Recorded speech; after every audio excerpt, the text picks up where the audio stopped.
Just want to check real quick. Somebody in the audience, do you have a question? Would you like to ask a question? Maybe, but I'm afraid maybe I say something stupid. Oh, that's okay. There are no stupid questions. Are you reject all science or just some parts of it, or how is your standing? Mm-hmm. Do we reject all science or just parts of it? No, we don't reject science. Science is a way of studying the natural world, the physical reality. But it was just a picture. And they are, if you get some amount of this stuff, you can get the cancer. They explain why it's Mm-hmm. Oh, absolutely. Yeah. I think. Let me just repeat it real quick because we have the microphone there. I don't know if the online audience caught your question. So basically, I think the question is, why we would reject science or think that something. I think it's just a misunderstanding of where we stand in the question of science. So maybe you could explain that real quick.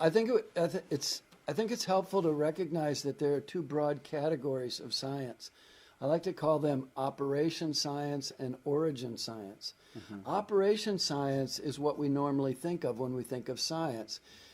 It's the use of repeatable experiments in a controlled environment, usually in a laboratory, to understand how things operate or function in the present so that we can manipulate those things to produce new technology, find cures for disease, put a man on the moon, whatever. And we're benefiting from that kind of science tonight by having computers in front of us and a microphone and even a glass to hold water. Okay, so that kind of science is dealing with the here and the now and the manipulation or control of things in the present. But the question of origins is a historical question.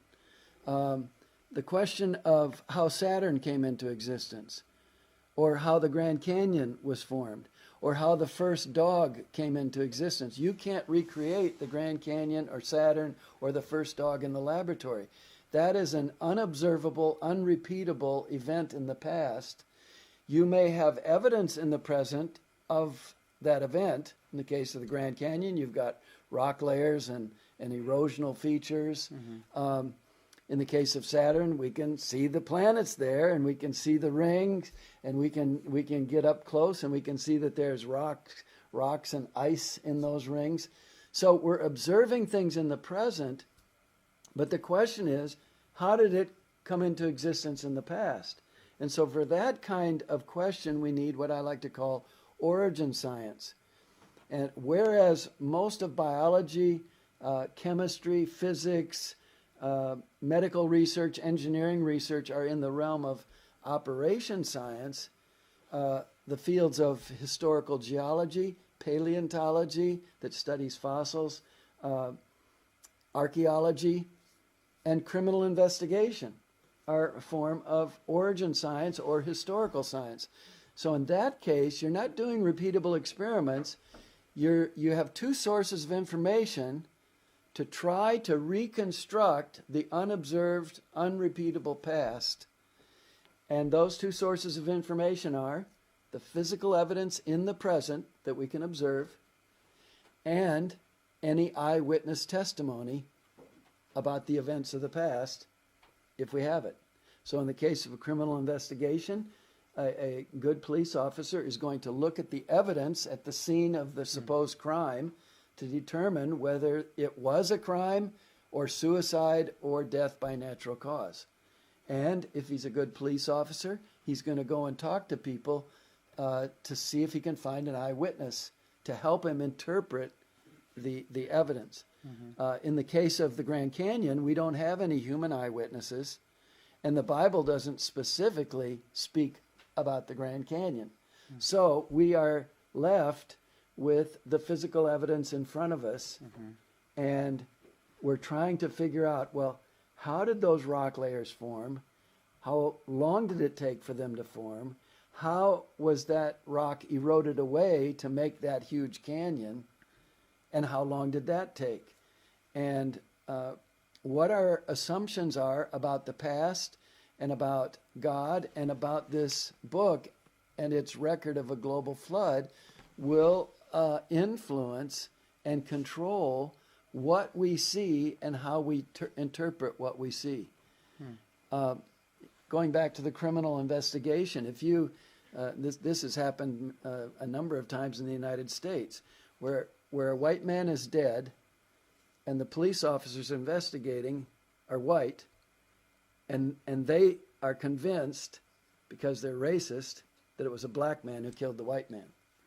And so they may be able, on the basis of that way of thinking, they may be able to actually build a pretty convincing case that the black man, who's the suspect, is guilty of the crime. And in fact, there have been black men who have gone to American prisons on the basis of arguments from the physical evidence who were in fact innocent. And sometimes they have been proven innocent later when an eyewitness has come forward. And then what happens is they take that eyewitness testimony and they go back to the physical evidence, and it starts to fit together. So a geologist going into the Grand Canyon who doesn't believe the Bible will not be asking the question, I wonder if Noah's flood could explain what I see. A geologist going into the Grand Canyon believing the Bible will be asking that question. And he'll be looking at the evidence and trying to understand it. So we love science, but there's two different kinds of science, because the question of how things function or operate in the present is a different kind of question than the question of how something came into existence in the past. Yeah, I don't know if that answered the question. I think there was a misunderstanding also. In the beginning, we never said that we disagreed with the picture, or that it was a bad picture, or that we don't agree that the picture was relevant. I just used it as a starting point to ask the general question, should we just have blind faith in any scientific statement? And I think the answer there is what Terry answered, that no scientist is perfect. And I think the nature also of science is to be critical, to question yourself, to be open to ideas. And as soon as a scientist has finished a work, a paper, he hands it over to other scientists to read it and check it and give criticism and give their opinion, because that's the nature of science, right? Yeah. But you have to apply practical science to get some evidence from, because Bible is it's a book. Sometimes it's history. One thing she mentioned just now, for example, was the ark and Arad.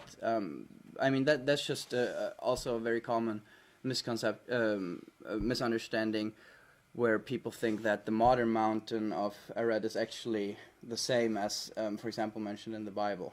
Well, actually, this is where we have to read the Bible carefully. If you don't read the Bible carefully, you can make the Bible say anything you want. You can do that with anybody. If you take a statement out of context, if you take a word out of context, you can completely twist it around. When we look at the Bible in Genesis chapter 8, when it says that the ark landed, it does not say that it landed on the Mount Ararat. It says very clearly that it landed in the mountains, plural, of Ararat. Ararat is a region of ancient eastern Turkey. So it does not say that the ark landed on the Mount Ararat. No, but it says ungefär. Yeah, but it is a quite large region. And so we don't know what mountain for sure. In the last 2,000 years, there have been reports of people seeing what they thought was the ark on Mount Ararat, but there are also reports of seeing the ark on a mountain called, in English, we call it Mount Chudi. I don't know the correct Turkish or Arabic pronunciation, but I think it's in the corner of Syria and Turkey and Iraq, somewhere there. There's even been some reports over the last 2,000 years or so of a mountain in northwestern Iran. So what do we do with those accounts? Well, some people have tried to investigate those things, but in many cases there's no way to investigate them. Certainly Mount Ararat is a very, very dangerous mountain.